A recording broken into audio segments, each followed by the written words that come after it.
Order. Questions to the Prime Minister. Mr. Jim Cunningham. Question number 1, Mr. Speaker. The Prime Minister. Thank you, Mr. Speaker. Mr. Speaker, April marks 50 years since the launch of our longest sustained military operation, Operation Relentlessness, the beginning of our continuous at-sea deterrence. I'm sure all members from all sides of the House will want to join me in paying tribute to all the generations of Royal Navy submariners, their families who sacrificed so much, and all those involved in protecting our nation. Mr. Speaker, tomorrow marks 70 years since the founding of NATO. Let me assure the House that under this government, the United Kingdom will continue to play our leading role in NATO as it continues its mission of keeping nearly 1 billion people safe. Mr. Speaker, this morning I had meetings with ministerial colleagues and others. In addition to my duties in this House, I shall have further such meetings later today. Mr. Jim Cunningham. Thank you very much. Can I assure the Prime Minister I'm not going to raise Brexit? That will be raised later on. But I'm also going to raise another very important issue. Consultants and doctors in my constituency at the University Hospital have raised the issue regarding the NHS pension scheme tapered annual allowance for doctors and consultants. The consequences are doctors retiring early, turning down additional shifts, fear of paying high tax bills to the government's annual allowance taper, resulting in longer waiting times for patients, shortage of doctors and consultants.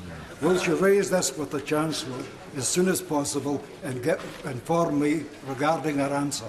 Yes. Prime Minister. I'm aware of the issue that he has raised, and in fact the Chancellor of the Treasury are already in discussion with the Department of Health and Social Care on this very issue. He will have noticed the Chancellor is on the bench and has heard the point that he has raised, and I'll make sure that what comes out of those discussions is that we can confirm that to the honourable gentleman. Sir David Amess. Party loyalties being severely tested. Is my right honourable friend aware that as the country and the world ponders if Brexit means Brexit and if we are going to make a success of it, Southend-on-sea has been welcoming ambassadors from all over the world to work in partnership and investment, looking at our pier and building a new marina. So will my right honourable friend consider bringing forward a meaningful vote for which I believe there is a majority in the House that Southend-on-sea be declared a city? Prime Minister.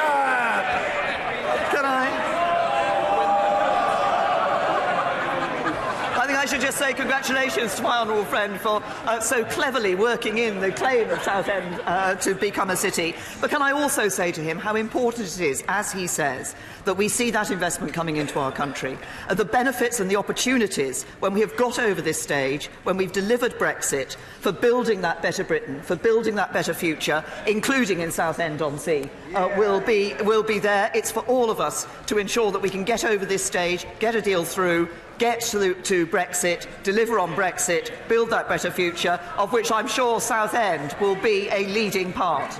Jeremy Corbyn. Thank you, Mr. Speaker. I join with the Prime Minister in wishing the people of Southend well, and I hope it does become a city. Is that OK? Mr. Speaker, I welcome the Prime Minister's offer for talks following the meetings that I've held with members across this House and look forward to meeting her later today, and I welcome her willingness to compromise to resolve the Brexit deadlock. Mr. Speaker, when the Prime Minister began her premiership, she promised to resolve the burning injustices facing this country. So can she explain why, by the government's own official figures, poverty has risen for all ages under her administration? Minister. No one in government wants to see poverty rising, and we take this very seriously indeed. But as I've said previously to the right honourable gentleman, the only sustainable way to tackle poverty is with a strong economy and a welfare system that helps people into work. And that's why it's important that we have the lowest unemployment since the 1970s, that we have the number of homes where no one works is at a record low. But we also need to make sure that work pays. And if I just give the right honourable gentleman some figures, in 2010, under the Labour government, someone working full-time on the national minimum wage would have taken home £9,200 after tax and national insurance. Now, thanks to our tax cuts and the biggest increase in the national living wage, they will take home over £13,700. That's £4,500 more under a Conservative government. Mr. Speaker, official figures show that since 2010, child poverty has increased by 500,000, working age poverty by 200,000 and pensioner poverty by 400,000. And while she's right to mention the national minimum wage, something her party strongly opposed the introduction of, I think we should just be aware of what the national minimum wage actually means. It's £8.21. For over 25s, it's £8.21. For 21 to 24-year-olds, it's only £7.70. And for apprentices, it's just £3.90 an hour. These are poverty wages. Mr. Speaker, there are now 8 million people in this country in work and in poverty. Many on middle incomes are struggling to make ends meet. Universal credit is failing. Will the Prime Minister, at the least today, halt the rollout of universal credit and agree to a thorough review of it? Prime Minister. As the right honourable gentleman knows, as we've been rolling out universal credit, we have been making changes to it. We changed one of the early measures that we took when I became Prime Minister was to change the taper rate. We have since abolished the 7-day waiting. We have ensured that we've taken action to make it easier for those who are transferring onto universal credit in relation to their housing benefit. But crucially, can I say to the right honourable gentleman, there is only one way to ensure that we see a sustainably deal with the issue of poverty. That is to ensure... Well, no. Oh, I'll come on to that, as the honourable gentleman has shouted that. That is to ensure that we have a strong economy that delivers jobs and better jobs for people and that they can keep more of the money that they earn. And what do we know would happen? Well, from behind him, from a sedentary position, one of his honourable friends says the answer is a Labour government. A Labour government that would spend £1,000 billion more than this has been proposed. A Labour government that would put up taxes. A Labour government. A Labour Party that has opposed tax cut after tax cut. That's how you help working people. Tax cuts keep people in work, better jobs, high employment. That's under the Conservatives. Jeremy Corbyn. Speaker, for a government that rolled out austerity and has caused such poverty across the country, she really ought to think for a moment about what she's just said. The last Labour government halved child poverty. The last Labour government brought in children's centres, brought in Sure Start. The last Labour government reduced poverty across the whole country. She seems to be ignoring the true impact of universal credit. The Trussell Trust says that in areas where universal credit has been rolled out, food bank use has increased by over 50%. This week we also learned that another 400,000 pensioners are in poverty compared to 2010. So why is the Prime Minister pressing ahead with cuts to pension credit for couples where one is of pension age and the other is not? Prime Minister. I say to the right honourable gentleman, it is under a Conservative government that we've seen the triple lock on pensions that has provided increases, good increases for pensioners year after year. It is under this Conservative government that we have seen the introduction of the new pension arrangements for individuals who are pensioners. And let's just remember what we saw under a Labour government. It's not under a Conservative government that we saw a 75p rise in pensions. It was under Labour. Jeremy Corbyn. Last Labour government lifted 2 million pensioners out of poverty. This government's put 400,000 more into poverty. And Age UK, who I think know a thing or two about this, says that this proposal by the government is a substantial stealth cut. This year, 15,000 pensioner households could be up to 7,000 per year worse off as a result of this stealth cut. And I'm pleased the Prime Minister mentioned the triple lock, because at the last general election the government alarmed older people by pledging to scrap the triple lock and the means-tested winter fuel allowance. Can the Prime Minister give an unequivocal commitment this is no longer government policy and it won't be in the next Tory manifesto? Prime Minister. Can I say to the right honourable gentleman, we have given our commitments to pensioners. We are clear we are keeping those commitments to pensioners. What we've seen under Conservatives in government is the basic state pension rise by over £1,450 a year. That is in direct contrast to what a Labour government did for our pensioners. We want people to be able to live in dignity in their old age, and that's what this Conservative government is delivering. Jeremy Corbyn. Mr. Speaker, I'm sure the whole generation of waspy women will be pretty alarmed at the lack of action by this government and the lack of justice for them. Additionally, Mr. Speaker, over 1 million over 75s currently receive a free TV licence, a scheme established by the last Labour government. This government transferred the scheme to the BBC without guaranteeing its funding. Will the government take responsibility and guarantee free TV licences for the over 75s? We've been clear what we expect the BBC to do, and frankly, I think the BBC is in a position to be able to do that with the income that they receive. Jeremy Corbyn. Speaker, the last Labour government guaranteed free TV licences for the over 75s. This government appears to be outsourcing that policy to the BBC. I think it should be an item of public policy, not sent to somebody else to administer on behalf of the government. Mr. Speaker, the last Labour government lifted 2 million pensioners out of poverty. 2 million children were lifted out of absolute poverty, and homelessness was cut in half. Contrast that with this government, which has put 500,000 more children into poverty, 400,000 more pensioners into poverty, and doubled homelessness. This, by this government, is a political choice. There is nothing inevitable about rising poverty, homelessness and soaring food bank use in the fifth richest country on earth.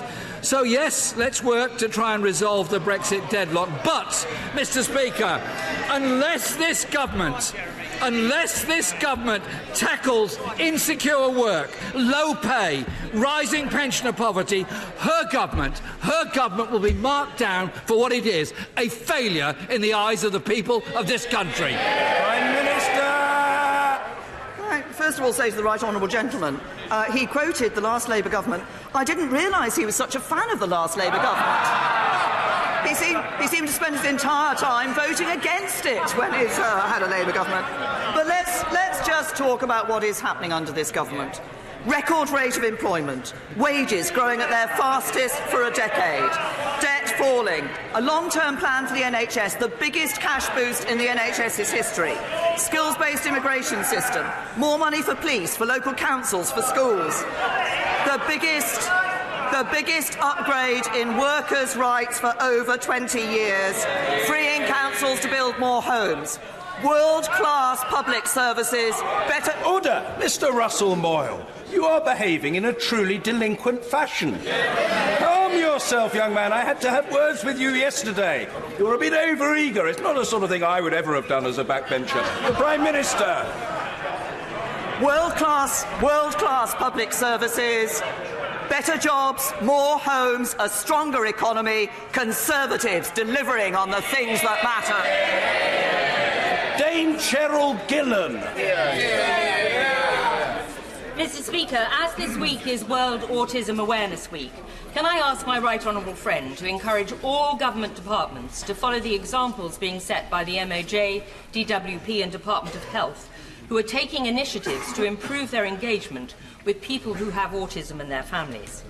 Can I also ask her to endorse the Autism Awareness Training course for Members of Parliament being offered through the All-Party Parliamentary Group and the National Autistic Society, which will be held in this House on the 1st of May. As we celebrate the 10th anniversary of the Autism Act, it would be good to see every MP go through this training course to better help their constituents.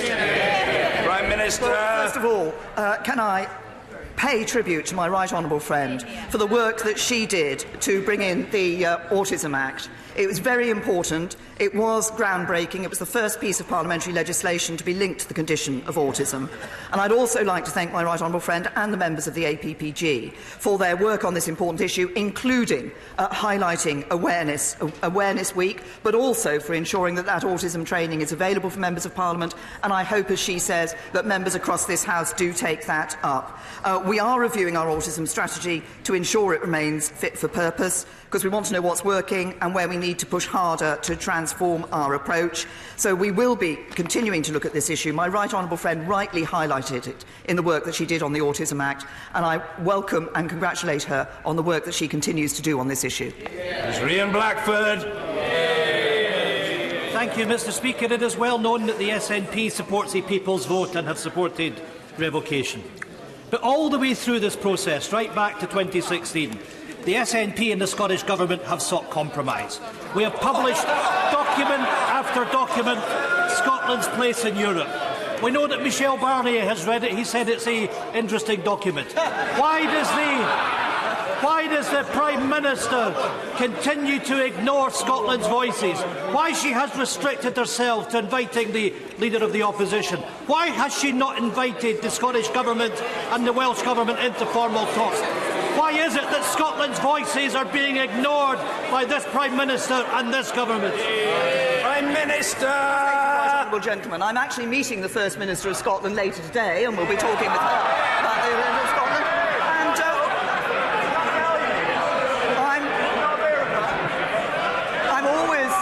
I'm always happy to... Right honourable gentleman asked the question. The Prime Minister is answering it.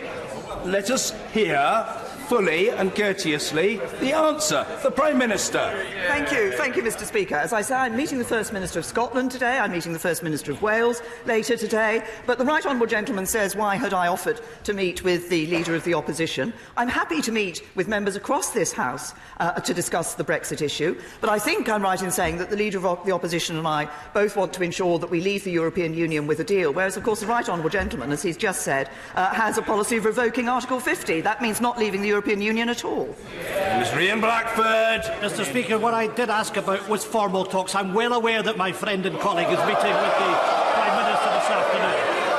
But I will say this to the Prime Minister. Order. No, members are becoming very overexcited. Very overexcited. The right honourable gentleman has a right to be heard, and he will be heard. Mr. Ian Blackford. Thank you, Mr. Speaker, and let me make it clear that the voices of Scotland will not be shouted down by Conservatives in this House. The important factor here, Prime Minister, is you're having formal talks with the Leader of the Opposition. Scotland will not accept a Tory or a Labour Brexit. Scotland voted to remain in the European Union, and we simply will not be dragged out against our will.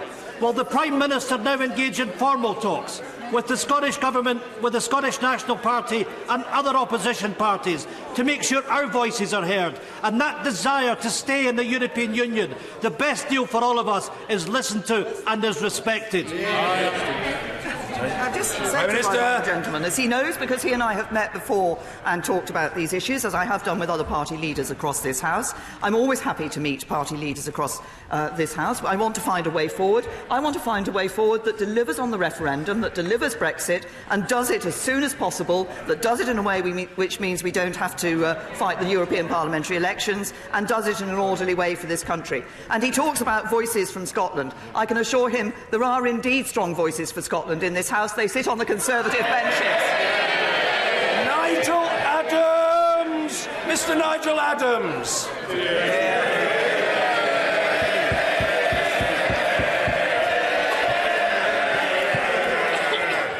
Thank you, Mr. Speaker. Can I urge my right honourable friend, the Prime Minister, can I urge her, on behalf of all the people of Selby, to put her weight behind the campaign for step-free access for Selby Railway Station. I'm sorry to disappoint colleagues of my line of fire. This is very important, Mr. Speaker, for the people of Selby. It is totally unacceptable that in this day and age, those that are unable to walk upstairs, people with disabilities, are denied access to public transport. And the people of Selby demand action. Prime Minister! First of all, can I thank my honourable friend? Can I thank my honourable friend for his service as a government minister since 2017? He's worked extremely hard, serving as both a Wales Office Minister and a government whip simultaneously, and I'm sorry that he has resigned. But can I also thank him for raising the important issue of access at public transport, and particularly at stations for people with disabilities. He asked me to add my weight. I have to say to my honourable friend, his considerable weight has been behind this campaign for a long time, and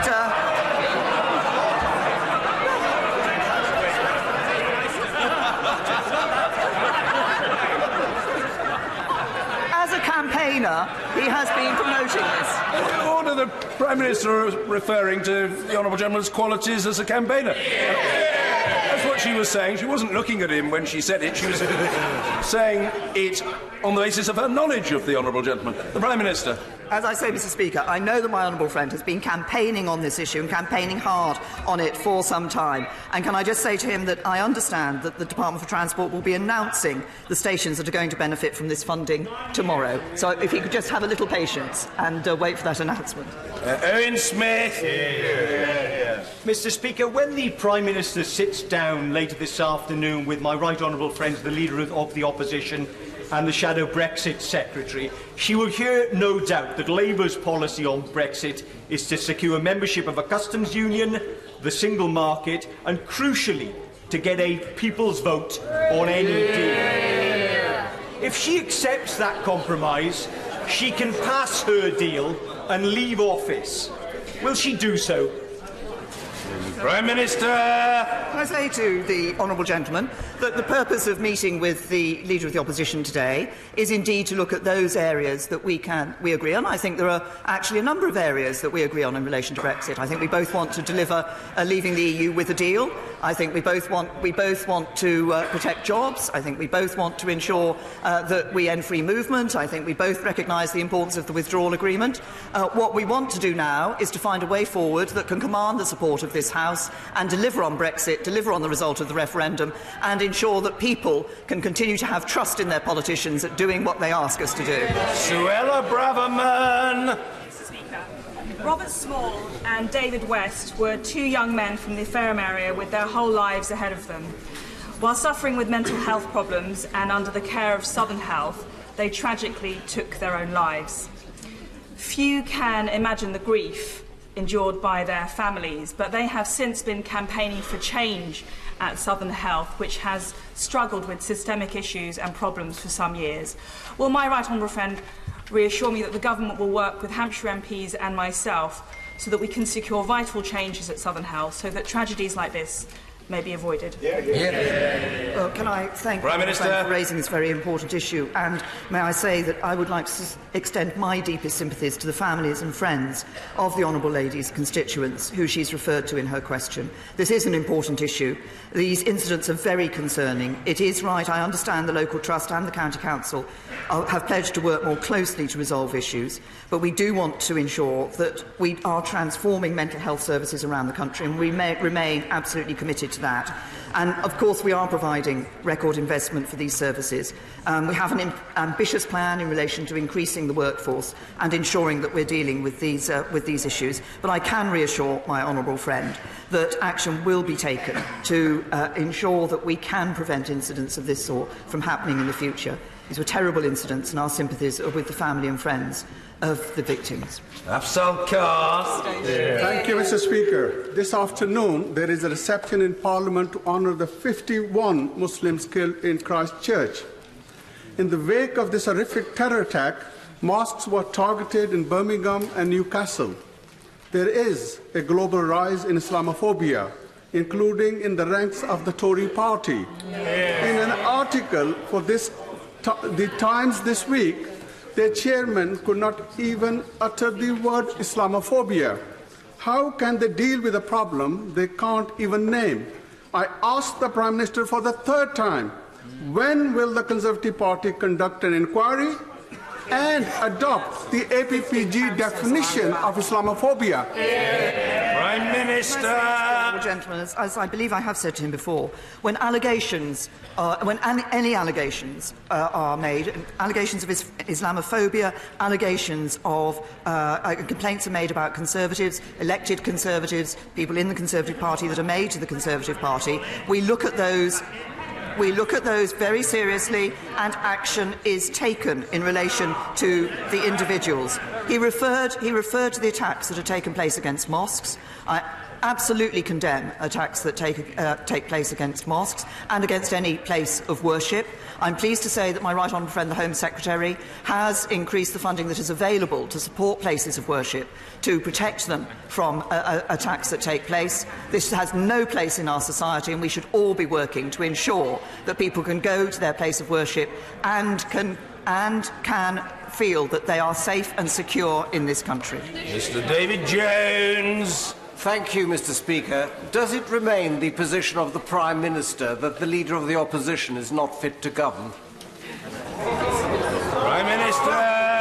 Yes, I hope my right honourable friend will have heard from the remarks I made about what I think a Labour government would do in relation to the economy, that I do not think that the Labour Party should be in government. It is the Conservatives that are delivering for people, and the right honourable gentleman, the Leader of the Opposition, and I have different opinions on a number of issues. And if I may just highlight one issue.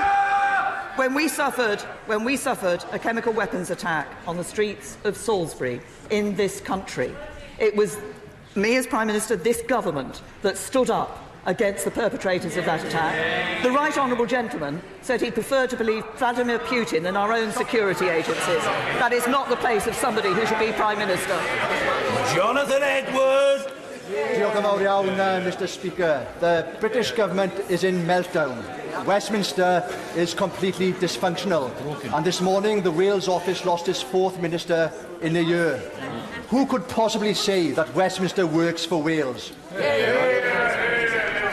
Minister. The honourable gentleman, if you look at the funding that's been made available to Wales from this Westminster government, but he talks about the government of Wales. There are indeed issues that I think we should be focusing on. I mean, let's just look at the National Health Service in Wales under a Labour government. Yes, they point in that direction. Absolutely, they point in that direction. That's what we see where Labour are in office. A National Health Service that, for example, hasn't met its A&E target for over a decade. Dr. Philip Lee. Polling that has just been published, over 58% of the British public have expressed a wish to have a final say on the Brexit process.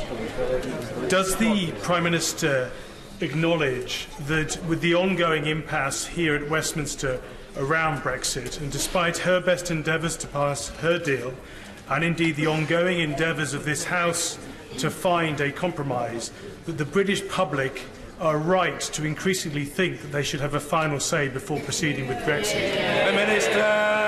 Can I say to my honourable friend, and I know how passionately he's campaigned on this issue for some time now, he refers to the deal that the government's put forward having been rejected. Of course, the Leader of the Opposition's deal has been rejected by this House. A second referendum has been rejected by this House. What I believe we should be doing is delivering on the result of the first referendum that took place, and that's why I will be sitting down with the Leader of the Opposition later today. Gill. Mr. Speaker, my constituent Georgia Stokes has 2 children with autism who have been unable to get the support they need and are therefore not at school because of incorrect diagnosis. Every child with autism is unique, and this is why awareness raising and education about autism is vital. 34% of children on the autism spectrum say that the worst thing about being at school is being picked on. This World Autism Awareness Week, will the Prime Minister commit to speeding up the time between referral for autism and diagnosis, and will she promise to fund mandatory training for healthcare professionals so that parents like Georgia aren't left to fend for themselves? Well, the Honourable Lady has again raised this important issue for autism, and I'm sure that as constituency MPs we all see cases where parents have found it very difficult to get the support for their children in relation to for their children who are on the autistic spectrum, and it is important that we ensure there is that awareness of this and the ability to deal with this issue. So she's raised an important issue. As I said in response to my right honourable friend, the member for Chesham and Amersham, we are looking again at our autism strategy because we want to ensure that we have got in place all we need to ensure that the support is there for those with autism. Lee Rowley. Thank you, Mr. Speaker. Last week in this chamber, the Prime Minister said the biggest threat to our standing in the world, to our defence and to our economy is the Leader of the Opposition. In her judgment, what now qualifies him for involvement in Brexit? Prime Minister!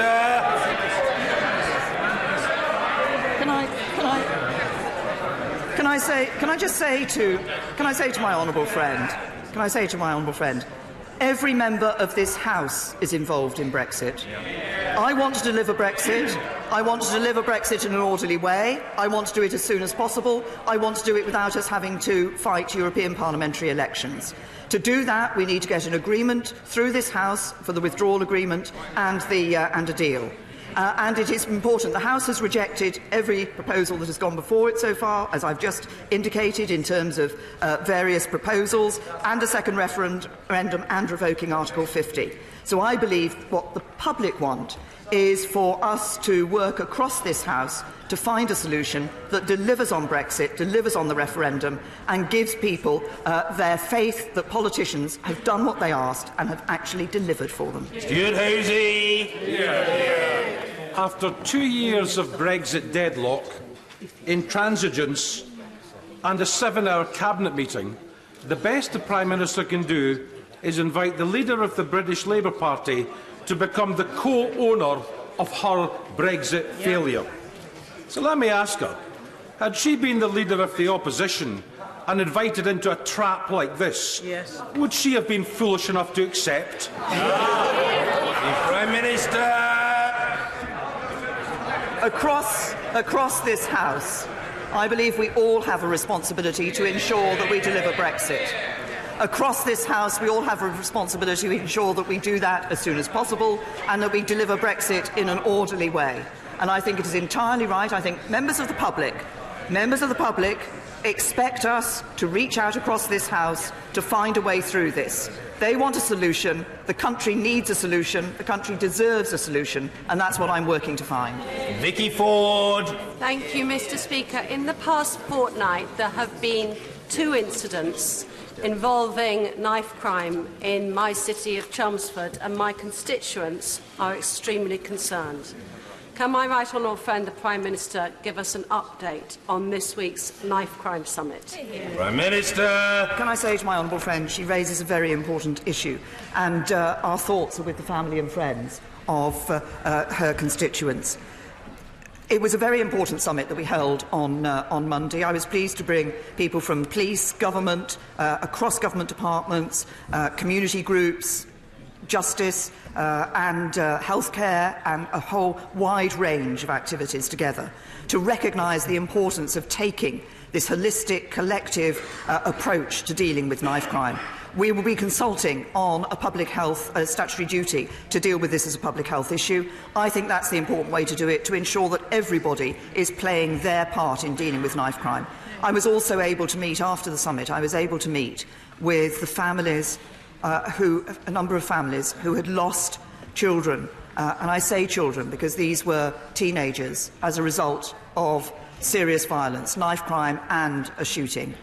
And the horror and the devastation of these attacks is brought home when you sit down and listen to the families who have seen a young life, promising young lives, cut short in this tragic way.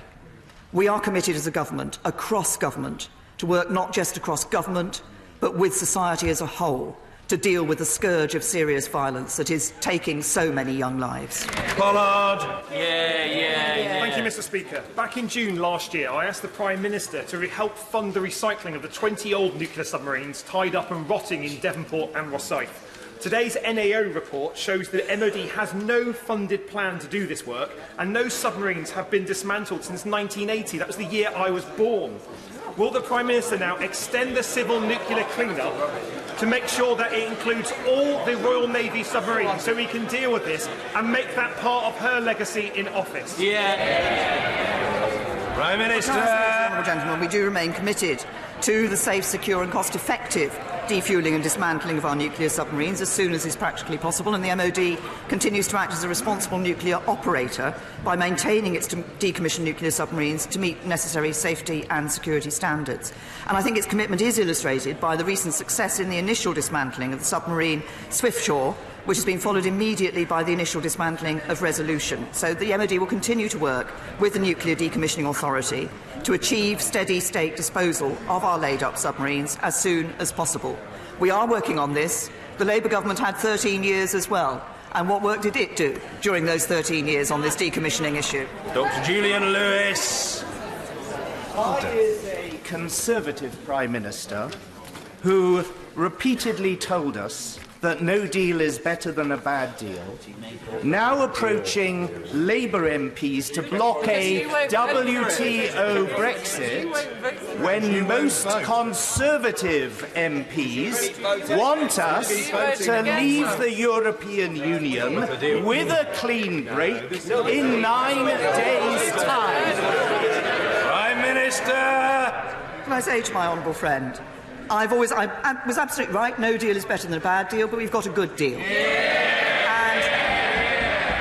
And we had a chance last Friday to ensure that we would leave the European Union on the 22nd of May, and I'm grateful to all those colleagues who supported that motion. Some of them, I know, did it with a very heavy heart.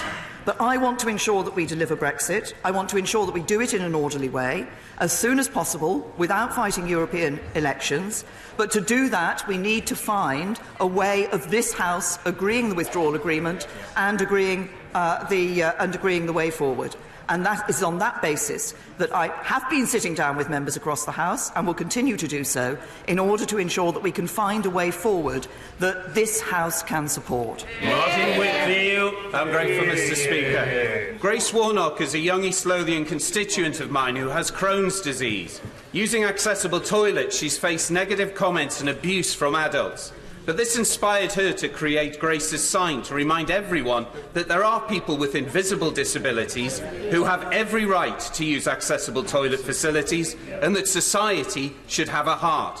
Will the Prime Minister join me in endorsing Grace's campaign to standardise toilet signage to ensure that anybody with a disability feels able to use accessible toilets without abuse? Prime Minister. Honourable gentleman, can I commend Grace for the work that she's been doing on this issue? Sadly, coming out of her own personal experience, I think he's raised a very important issue. We do want to make sure that people with those invisible disabilities are able to access public toilets and do so in a way that does not lead to the abuse that sadly Grace suffered. And I fully recognise the campaign that she's fighting, and I think it's an excellent campaign. Dr. Caroline Johnson. Thank you, Mr. Speaker. The people of Sleaford and North Hykeham, like myself, like the country, voted for Brexit and want to see it delivered. I understand the Prime Minister says that we have to look at the balance of risk. Indeed, I've looked at the balance of risk myself and supported her deal, and I urge others in our party to do so.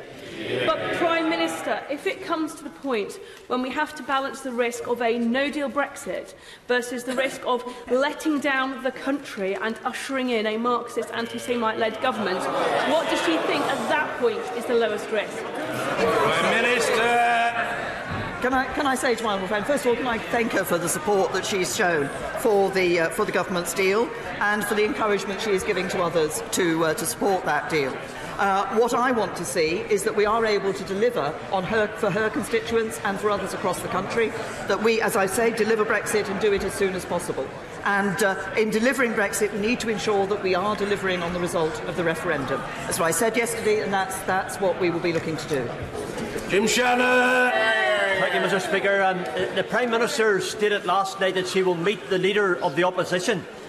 Can the Prime Minister indicate, for the benefit of my party, the Democratic Unionist Party, but also for all members of this House, which of the opposition leaders' Brexit policies does she think that she could accept? Well, can I say, first of all, I'm going to be in discussion with the Leader of the Opposition, but I think, as I indicated earlier, I think the Leader of the Opposition and I both want to deliver leaving the EU. I think we both want to deliver that with a deal. I think we both agree that the withdrawal agreement should be is a part of any deal. I think we both agree that we want to protect jobs, that we want to ensure that we have high standards of workers' rights in doing that. I think there are a number of areas on which we agree. The question is, can we come to an agreement that we can both support, that would command the support of this House? And that's what the talks will be about. Sir Henry Bellingham. Mr. Speaker, 70 years after the founding of NATO, will she find time today to look at the situation regarding Northern Ireland veterans, some of whom are being arrested and charged with murder nearly 50 years after the alleged events, and where there is no new evidence? What signals does this send to youngsters looking to join the armed forces? And will she try and make solving this part of her legacy? Prime Minister. Can I say to my honourable friend, I recognise the issue that he's raised, that obviously the concern has been shared by honourable members, our honourable and right honourable friends and others across the House. The current system for dealing with legacy in Northern Ireland, of Northern Ireland's past, is not working well for anyone. As I've said previously in this chamber, around 3,500 people were killed in the Troubles, and the vast majority were murdered by terrorists. And many of these cases require further investigation, including the deaths of hundreds of members of the security forces. So the system to investigate the past does need to change to provide better outcomes for victims and survivors of the Troubles, and to ensure that our armed forces and police officers are not unfairly treated. The Ministry of Defence are looking at what more can be done to ensure service personnel aren't unfairly pursued through the courts in relation to service overseas, including considering legislation, and we continue to look at how best to move forward in relation to these issues of the legacy in Northern Ireland. Stephen Doughty. Speaker, South Wales Police are doing a brilliant job in spite of pressures in Cardiff South and Penarth, dealing with knife crime, drugs, domestic violence and so much more. But they don't get capital city funding like other capitals, which makes the pressure worse. Will the Prime Minister look at this urgently again, and would she agree with me that we'd be better off spending billions on our police instead of Brexit? Minister. I say to the honourable gentleman, I understand that South Wales Police have been given extra funding in relation to dealing with knife crime. I think this is important that we deal with this issue. He's raised. I think it's also important that we actually raise Brexit, that we do deliver on the result of the referendum, and that we do what is necessary to ensure that we're prepared for leaving the European Union, which is exactly what the government is doing. But we are putting a focus on the issue of serious violence, and as witnessed by the Knife Crime Summit that we held earlier this week. Sir Christopher Chope. Mr. Speaker, in agreeing with the 14 members of the Cabinet who are happy for the United Kingdom to leave the European Union next week, can I ask my right honourable friend if she will set out her vision for the benefits that will come to the United Kingdom of no deal? Prime Minister. Can I say to my right honourable friend, first of all, that he should not believe everything that he reads in the newspapers. The Cabinet came to a collective decision yesterday. And secondly, I've always been clear that I think the opportunities for the United Kingdom outside the European Union are bright. I believe we can build that Great Britain, that greater Britain, that brighter future for everybody. I believe we will do that better by leaving with a good deal. I believe we have a good deal, and that's why I have been working to ensure that we can leave, do so as soon as possible, do so in an orderly way, and build that brighter future. Nasha. Thank you. Mr. Speaker, despite the repeated efforts of my honourable friend from Manchester Gorton and others calling upon the Prime Minister to adopt the All-Party Parliamentary Group on British Muslims' definition of Islamophobia, the Prime Minister refuses. Despite repeated calls for an independent inquiry into institutional racism, Islamophobia in the Tory party by the former Chair Baron Swazi, the Muslim Council of Britain and their own Conservative Muslim Forum, the Prime Minister again refuses. Mr Speaker, the London Mayor, Sadiq Khan, just a few days ago said, "I have never received an explanation, let alone an apology for the openly Islamophobic campaign the party ran against me in London 2016. And that the attacks on me still continue. Can I ask the Prime Minister, directly today, will she now show some leadership, at the very minimum, apologise to London Mayor Sadiq Khan for the Islamophobic campaign led by her party? I say to the honourable ladies, I said in response to her honourable friend earlier, any allegations that are made in relation to the Conservative Party are investigated carefully by the Conservative Party, and action is taken. And it is this government that has actually been doing more to ensure that the police can deal with issues around hate crime, that has required.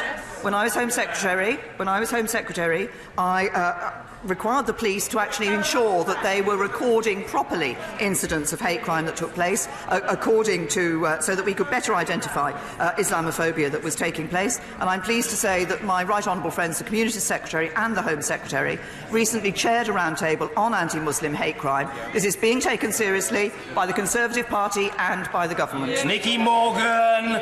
Thank you very much indeed, Mr Speaker. I think it's worth everyone in this place remembering that for people outside there is far, far more to life than Brexit, as illustrated by many of the questions today. Now, in Loughborough, we're very proud of Loughborough University being the best university in the world for sports-related subjects. But one of the group of athletes that have been much undersung in recent weeks is our Team GB athletes who took part in the Special Olympics in Abu Dhabi. 127 athletes returned with 169 medals, over 60 gold. Will the Prime Minister congratulate them, and does she think it might be time for the GB to host the next Special Olympics? Well, I'll look very carefully at the suggestion that my right honourable friend has made in relation to the Special Olympics, but I'm very happy to join her, and I'm sure everybody across this whole House will, in congratulating our GB team on the significant haul of medals that they brought back from those Special Olympics. And can I also say how much we value the Loughborough University and the work it does on sports-related matters. Owen Smith. Thank you. Mr Speaker, head teachers and governors in my constituency have cut school budgets to the bones. They're desperately concerned about the impact now on children. The Prime Minister's own advisers have been sent into schools, and as reported by Schools Week, their ideas are truly shocking. Reducing lunch portions for some of the most disadvantaged, holding back money for charities, even employing unqualified teachers. Does the Prime Minister agree with me that these suggestions belong in the days of the workhouse, not 21st century England? Prime Minister. The honourable lady knows that we are increasing the funding that is being made available to schools, 1.3 billion extra being made to schools, and I'm sure the honourable lady will want to welcome, as I do, that there are 22,500 more children in the Bristol Local Authority in good and outstanding schools since 2010. James Cleverly.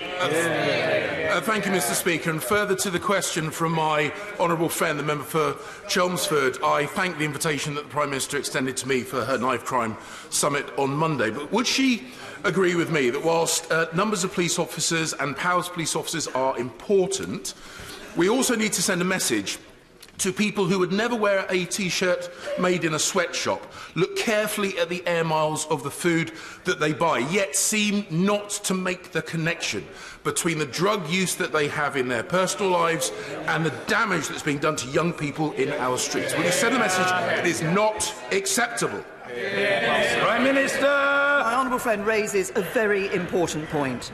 If we look at knife crime, the extent to which that is gang-related, the extent to which it is drug-related, many people across our society need to ask themselves what they are doing to ensure that we can deal with this issue of knife crime, what they are doing to ensure that we don't see these drug-related gangs committing these crimes, and that we are able to rid our society of what I believe to be a curse of drugs. I believe it has these impacts, it's bad, and that's why it's important that as a government we have a very clear drug strategy to take people off drugs to ensure that we are dealing with this issue. My honourable friend makes a very important point. It is not just a matter for government, it's not just a matter for police, it's for all of us across our society to deal with these issues. Kirsty Blackman. Thank you very much, Mr Speaker. Mr. Speaker, freedom of movement is a good thing. It's good economically. EU citizens exercising their free movement rights contribute to our GDP. It's good socially. Our communities are more diverse and they're more successful as a result. And it's good for our young people who can go to Europe to study and to work. Mr. Speaker, can the Prime Minister be honest about the benefits of freedom of movement and ensure that we retain those benefits? Prime Minister. The Honourable Lady, what we want to ensure is that we have a migration system that enables us to welcome people into this country on the basis of the skills they will bring, the contribution they will make to this country, not on the country that they happen to come from.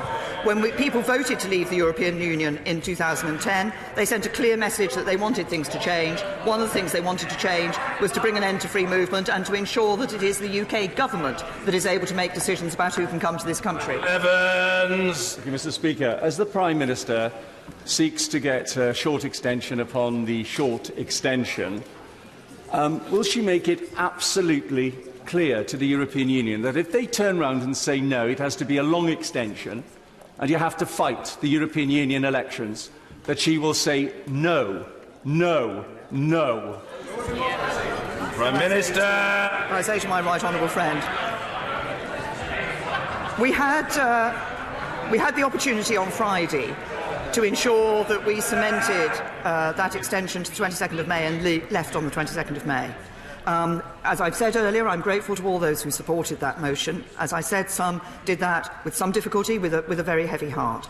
But what I want to see now is us able to find a position where we can, across this House, support the withdrawal agreement and a deal which enables us to leave on the 22nd of May, which enables us not to have to hold those European parliamentary elections. But we can only do that if we come together and find a way forward that this House is willing to support. John Grogan. Given that the Prime Minister and I are both fans of Geoffrey Boycott, who was perhaps not best known for compromise in his prime, but like many of us has mellowed with the years, and in the spirit of the times, will the Prime Minister find time in her busy diary to look at the compromise proposals for the important subject of Yorkshire devolution as advanced by the Mayor of South Yorkshire? The Prime Minister! I say to the honourable gentleman that we are looking seriously at issues around Yorkshire devolution. I know this has caused some concern, and there have been different opinions as to how that should be taken forward. And he references Geoffrey Boycott. Can I say one of the things that I always admired about Geoffrey Boycott was that he ensured that he stayed at the crease, he kept going, and he got his century in the end. Mr. Kevin Olin-Ray. Thank you, Mr. Speaker. And further to the last question, once the Prime Minister has dealt with the rather tricky issue that is Brexit, which I'm sure she will she move on to the much more difficult problem, which is devolution in Yorkshire? Now that her Secretary of State has ruled out the devolution to the whole of Yorkshire, would she now consider a devolution deal to the York City region to include the City of York and the glorious county of North Yorkshire? Prime Minister! Honourable friend, we recognise that there is, as I've just said, an enthusiasm, there's a dedication in Yorkshire to the concept of devolution and to the ability and the potential that devolution has to release and harness local people's sense of identity with Yorkshire and to be of ongoing benefit to people of Yorkshire. We do need to find the right proposals that will suit the area, and my right honourable friend, the Community Secretary, I believe, has now met the Yorkshire leaders. Discussions are continuing with them about a different localist approach to devolution in Yorkshire from the one that did not meet our criteria, namely the One Yorkshire proposal. Sir Vincent Cable.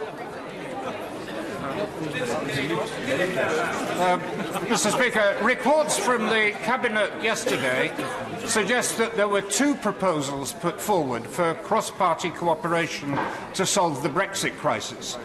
One of them was to work with the Leader of the Opposition to deliver a Labour Brexit, and the other was to work with the 280 MPs across the House who will support her deal subject to a confirmatory referendum. Why does she trust the Leader of the Opposition more than the people? What I want to do is ensure that we find a resolution of this that the House can support, such that we can deliver Brexit and deliver it in a timely fashion. I believe it's important to do that as soon as possible, and to do it, I want to do it without us having to fight those European elections. I believe it is absolutely right. The public would expect us to be willing to work across this chamber to find a resolution to this issue. McLean. Thank you very much, Mr. Speaker. Conservative-led Redditch Borough Council have recently submitted their bid for the future High Streets Fund. So will the Prime Minister add her support to this bid, because the people of Redditch deserve to have our town unlocked? And does she agree with me? It's only with Conservatives in our town hall that we can continue to unlock Redditch after years of Labour neglect. Well, can I commend Conservatives, Conservative-led Redditch Council for the work that they're doing to unlock the town and to unlock the High Street. My honourable friend tempts me to support one bid over others, but there will be other of our honourable and right honourable friends who also would wish me to support the bids from their towns. It's important we've made this money available, and I congratulate Redditch Council under the Conservatives for all that they're doing to ensure the vitality of their town. Mr. Nicholas Bowles. Thank you, Mr. Speaker. I find myself in the slightly curious position, sandwiched between the Liberal Democrats and the Welsh Nationalists. And if I may, I would like to reassure my constituents and honourable members that I remain a progressive Conservative, while sadly an independent in this House. Mr. Speaker, the Prime Minister's late conversion to compromise is welcome, but I'm sure that she will understand the scepticism of those of us who have been working on a cross-party compromise for many, many months. Can she reassure me that she will be entering these discussions with the Leader of the Opposition and other parties without the red lines that have bedevilled the Brexit negotiations so far? Can I say to the honourable gentleman, and I welcome the fact that he has indicated that he remains a progressive Conservative in his thinking on various issues. I approach these in a constructive spirit because I want to find a resolution of this issue. I want to ensure that we can do what people told us we should do, which is deliver Brexit, do it in an orderly way, and do it in a way that's good for this country. Thank you.